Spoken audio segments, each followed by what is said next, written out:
I'm Melissa, pushing 48, and if you told me 5 years back I'd be running my own gig, I'd have laughed in your face. Life in the city is tough, tougher when you're single and hustling in a pet store, barely making rent. But here I am, owner of Urban Paws, a pet care agency born out of necessity when the world turned upside down thanks to a pandemic. My days are a blur of barking dogs, purring cats, and the occasional parrot telling me off. But it's mine, every bit of it, from the chewed-up leashes to the last-minute pet-sitting requests. Melissa, the Johnson's Terrier, got into the trash again. It's like the 5th time this month. Liz, my right-hand woman and part-time fire extinguisher, announced as she stormed into my makeshift office, a broom in one hand and her phone in the other. Tell them it's time for some crate training. And bill M for the extra cleanup. I shot back without looking up from my laptop. The screen was a battlefield of schedules, bookings, and the never-ending list of tasks that came with running a small business. It was just another Tuesday, or so I thought, bustling with the usual chaos of barks and meows, when Jack strolled in. He had this big, scruffy dog with him, a Great Dane with eyes as kind as his owner's. Hey, I'm Jack. God told you're the best in town for keeping critters happy when their humans are away. Is it true? He asked, his voice smooth but edged with a hint of playfulness.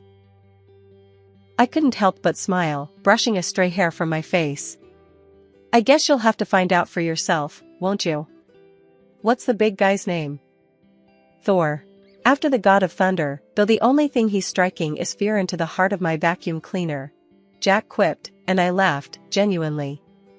It was the first time in a long time that a client's visit felt more like a casual chat between friends. Over the next few weeks, Jack became more than just a client. He'd pop in not just to drop off Thor, but to bring us coffee, to chat, and sometimes, I suspected, just to see me. You know, Melissa, I think Thor's got a better social life than I do now, thanks to you, he said one day, leaning casually against the counter.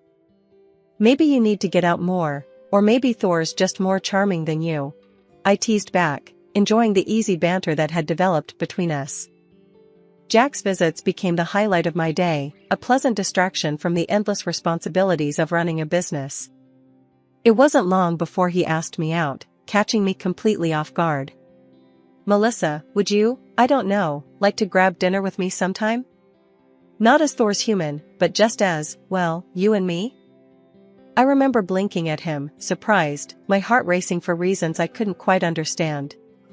Are you asking me out on a date, Jack? Yeah, I guess I am. What do you say? It was all so unexpected. My life had been about work, about surviving and making it on my own. Yet, here was Jack, looking at me with those hopeful eyes, and all I could think was, why not? Sure, why not? Let's do dinner. That dinner was the first of many, the beginning of something neither of us fully understood but were eager to explore. Jack was different from anyone I'd ever known. He was kind, sure, but there was a toughness to him, a resilience that resonated with my own. We talked about everything and nothing, from our dreams to our pasts, and everything in between. A year later, when Jack asked me to marry him, it didn't come as a shock. It felt right, like the next step in our journey together. I said yes without hesitation, excited for what the future held for us. I never thought I'd find someone like you, Melissa. You've changed my life in the best possible way, Jack said, his voice thick with emotion. And you've given me a reason to believe in love again, Jack. I can't wait to see where this adventure takes us, I replied, my heart full. Our engagement was a testament to the unexpected twists life can throw at you. From the moment Jack and Thor walked into my life, everything changed.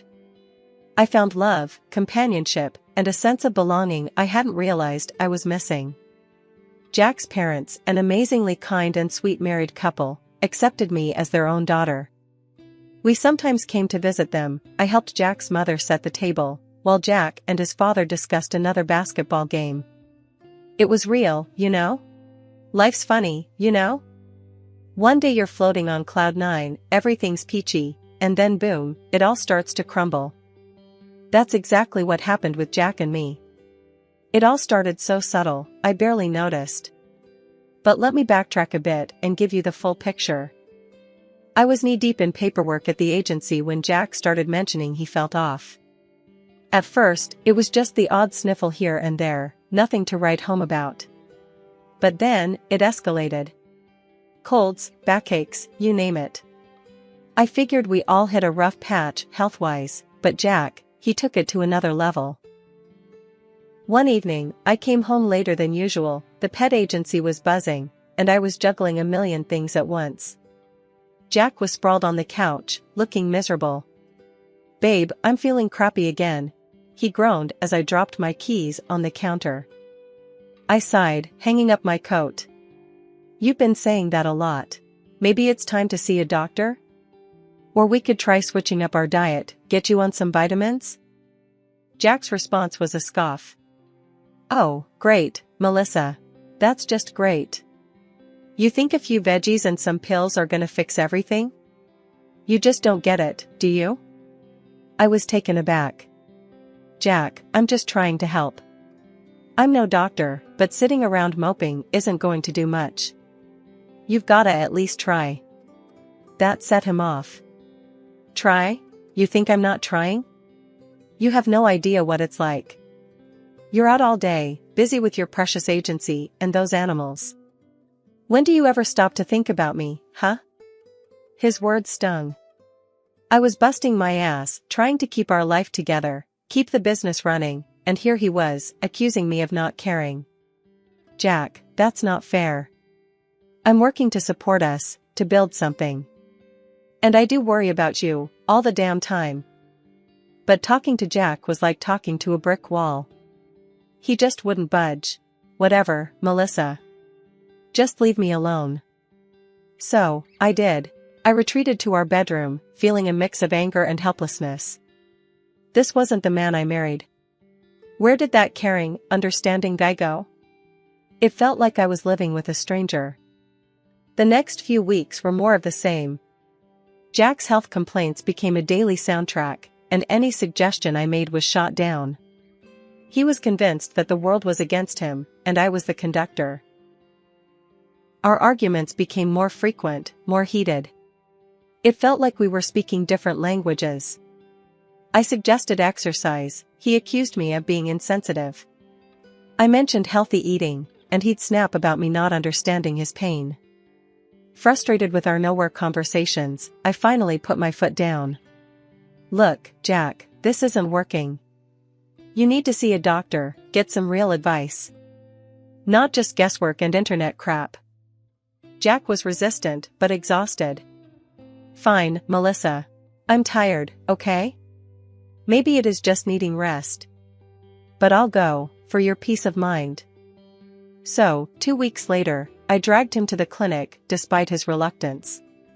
He went through all the checks, an MRI, the whole 9 yards. When we sat across from the doctor, awaiting the verdict, I held my breath. The doctor's words were a punch in the gut, but not the kind I expected. "There's nothing seriously wrong.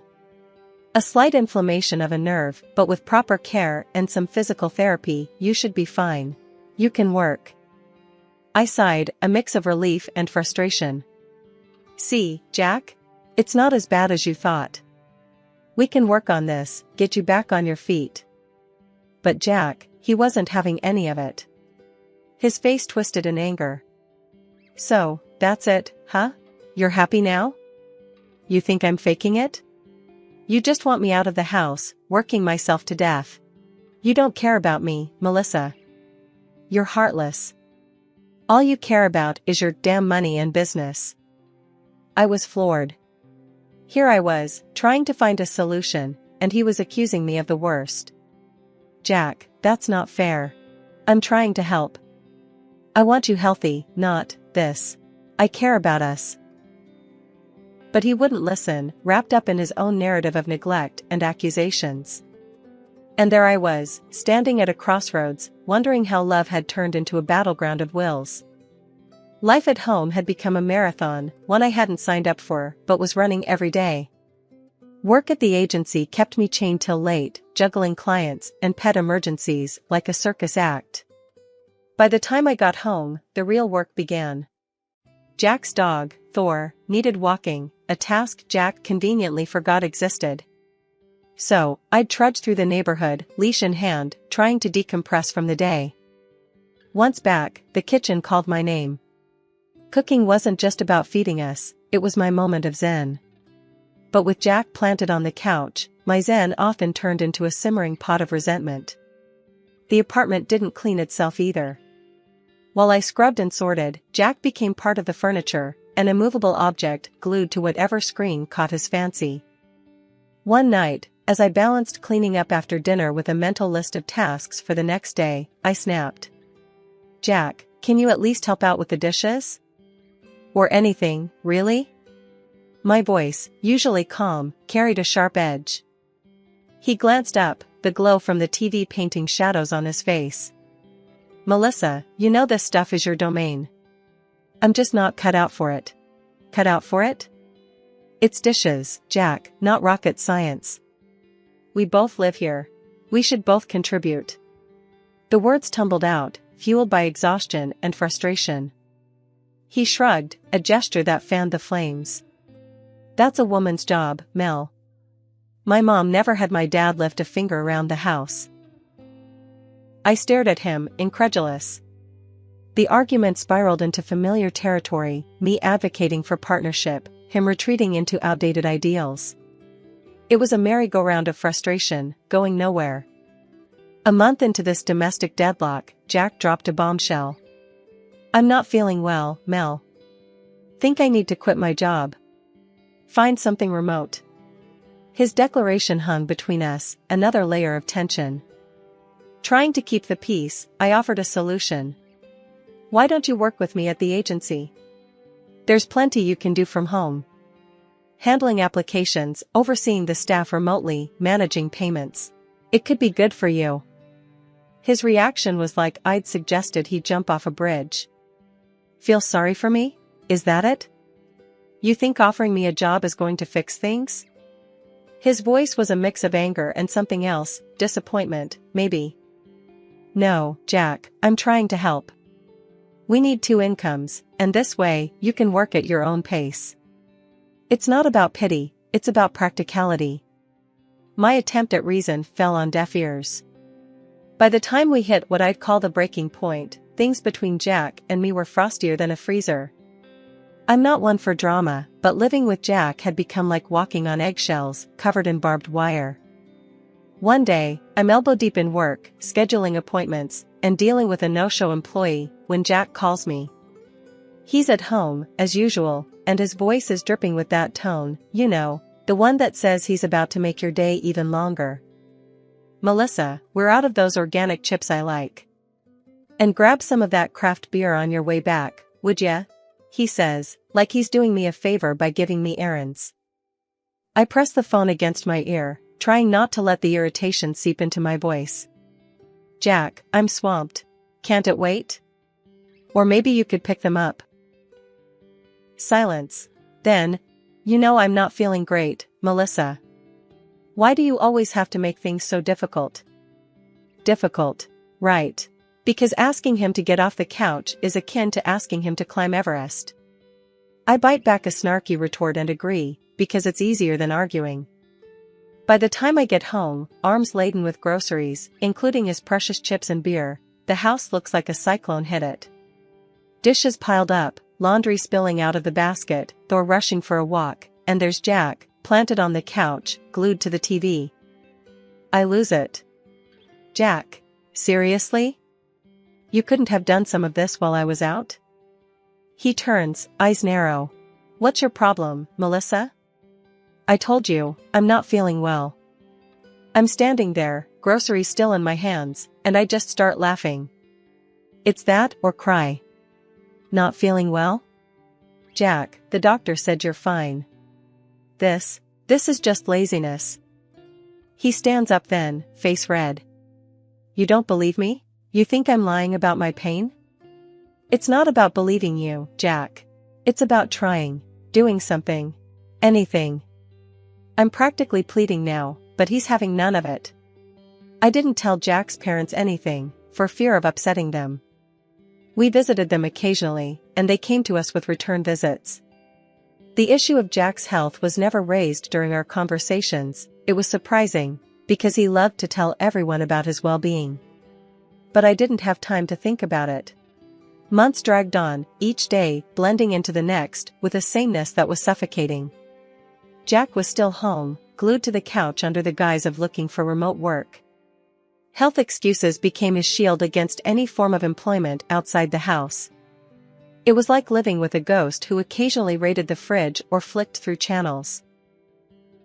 Then, out of the blue, he comes up with this grand plan. "Babe, Mom's birthday's coming up. I booked a table at Chez Fancy. You'll cover it, right?" His nonchalance about dropping a bomb like that was astounding. I stared at him, feeling a mix of anger and disbelief boiling inside. "Cover it? Jack, are you out of your mind?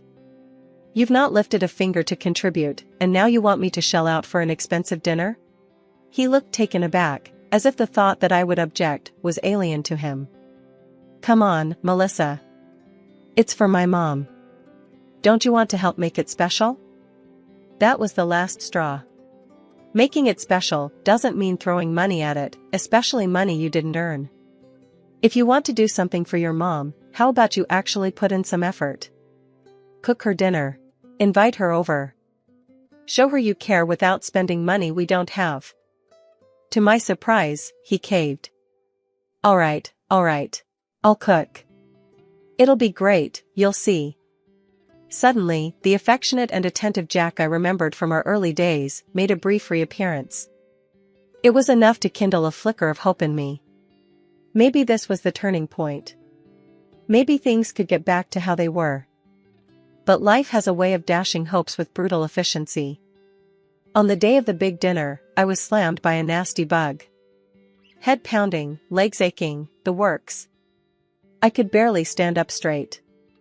Leaving work early, I dragged myself home, dreading the evening ahead.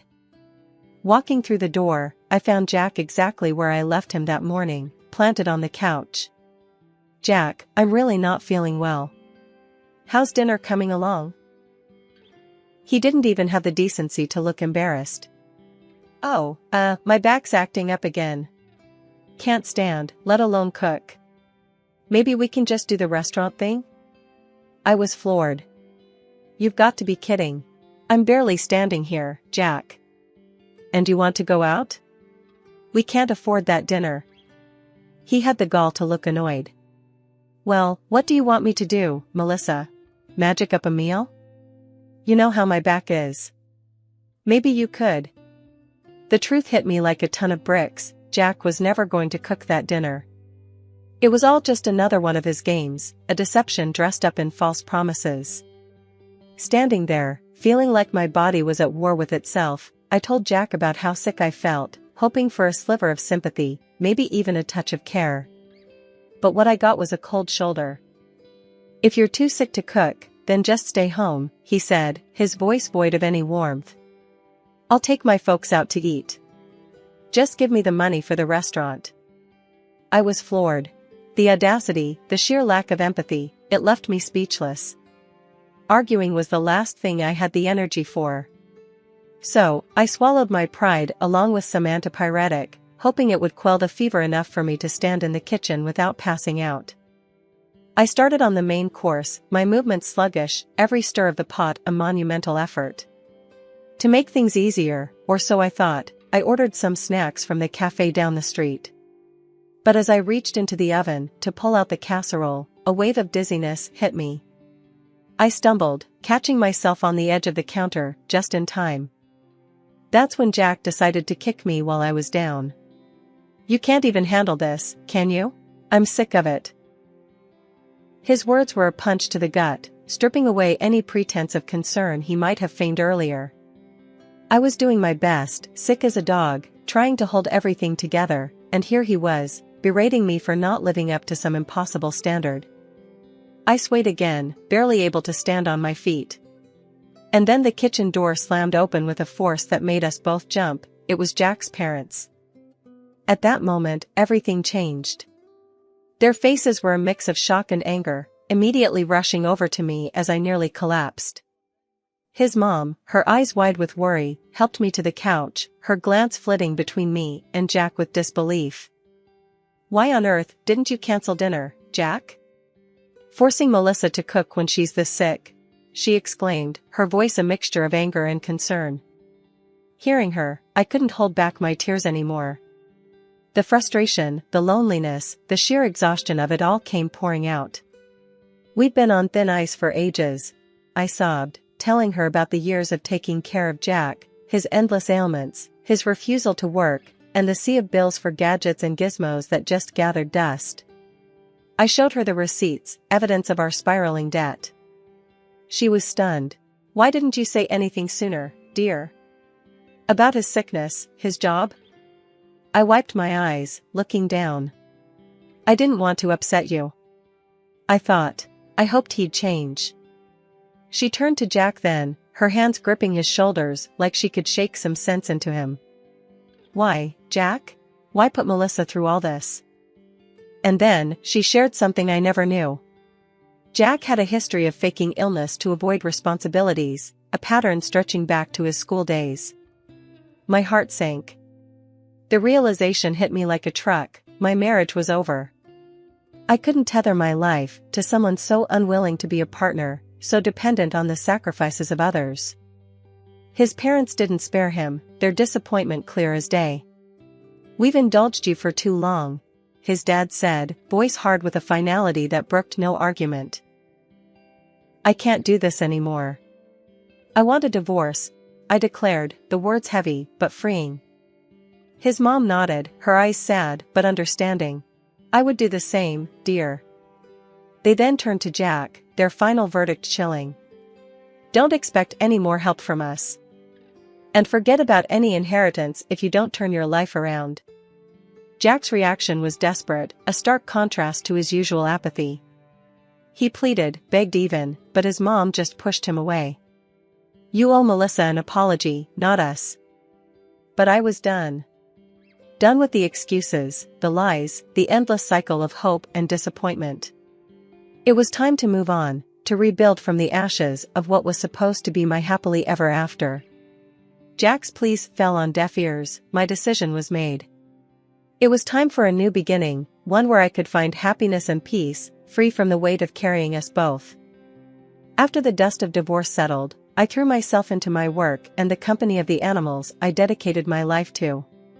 It was clear, the path ahead was mine alone to carve, and frankly, I relished the freedom.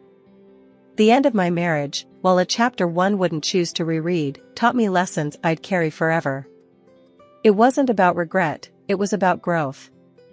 Jack, on his end, managed to snag himself a job, nothing fancy, but enough to keep him afloat in some modest digs. Last I heard, he's been playing the sympathy card hard, telling anyone who'd listen how I left him in his hour of need. But our mutual friends? They knew the score. They saw through his tales and, from what trickled back to me, his stories earned them more eye rolls than sympathies. The day he showed up at my office was a test I didn't know I was ready for until it happened. There he was, standing in the lobby with a bouquet of flowers that looked as out of place in his hands as sincerity in his apologies. I spotted him the moment I stepped out of my office, the sight bringing a mix of irritation and a weird sense of déjà vu. "What are you doing here, Jack?" I asked, not bothering to mask the edge in my voice. He shuffled, looking everywhere but at me. I wanted to say I'm sorry, Melissa. I've changed. I was hoping we could." "Stop." I cut him off, holding up a hand. "Just stop, Jack. You haven't changed. You're just sorry you're on your own now." He tried to interject, the flowers extended towards me like a peace offering. But I was done accepting anything from him. "Save it, Jack. I'm not the person you left behind anymore. I've moved on. It's time you did the same." "But Melissa." "No. This is my place of work, my sanctuary. You don't get to waltz in here with a bouquet and expect everything to be all right." I stepped closer, my voice firm. "You need to leave, now." He looked like he might argue, but something in my stance must have told him it would be futile. With a final, lingering look, he turned and left, the door closing quietly behind him. Watching him go, I felt a wave of relief wash over me. It was confirmation, a sign that the life I was building was mine and mine alone, free from the shadows of a past that no longer had any hold on me.